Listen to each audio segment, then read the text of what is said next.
नमस्कार. तर आपल्या दिवसाची सुरुवात आज चहा आणि बिस्किट पासून झाली. आपण आज जायचं होतं आपल्याला नांदणीला, म्हणून आपण गाडी घेऊन निघालो नांदणीकडे. परत आपली गाडी घरामध्ये लावून मी आणि गुरुबाया निघालो तिथनं. जाता जाता आपण हायवे वर घेतलं. पंच की पात एवढं मोठं होतं. आता बघा मी 5 मिनिटं कसा लुक चेंज करतोय. आणि निघालो लुक चेंज करू शेतामध्ये. आणि शेतात गेलो, जाता जाता बघितलं एवढं मोठं काँग्रेस आलं होतं. आणि शेतात गेलो बघितलं आम्ही सगळे बोलत होते मक्यामध्ये.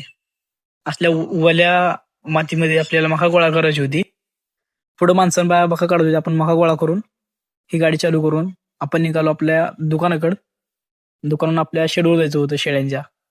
शेळ्यांच्या शेडवर गेलो, तिथनं पोती घेतली आणि परत घरी आलो. परत पेट्रोल भरलं. तर 6 वाजल्या होत्या. बाया माणसं सगळी कामावर सोडून गेली होती. आज राहिलं तेवढी पोती गोळा करायची. काय एवढं झालं नाही म्हणून आपण बसलो. आपल्या तोंडाची घाण वगैरे सगळी झाडली. कारण मक्यानं सगळं घाण झालं होतं सगळं तोंड. तर मग याला मथुराला मामा घेऊन जात होतं. कारण तेवढ्या मोठ्या चरीतनं लवकर गाई जात नाही त्यामुळे मी मागणं थोडं हाकललं. परत आपण निघालो ताडपत्री आणण्यासाठी. ताडपत्री आणून टाकली आणि ताडपत्री आणून टाकली होती. रात्री हार्वेस्ट आलं होतं, त्याने मका सगळी करून घेतली. आणि आजचा ब्लॉग कसा वाटला हे कमेंट करून नक्की सांगा.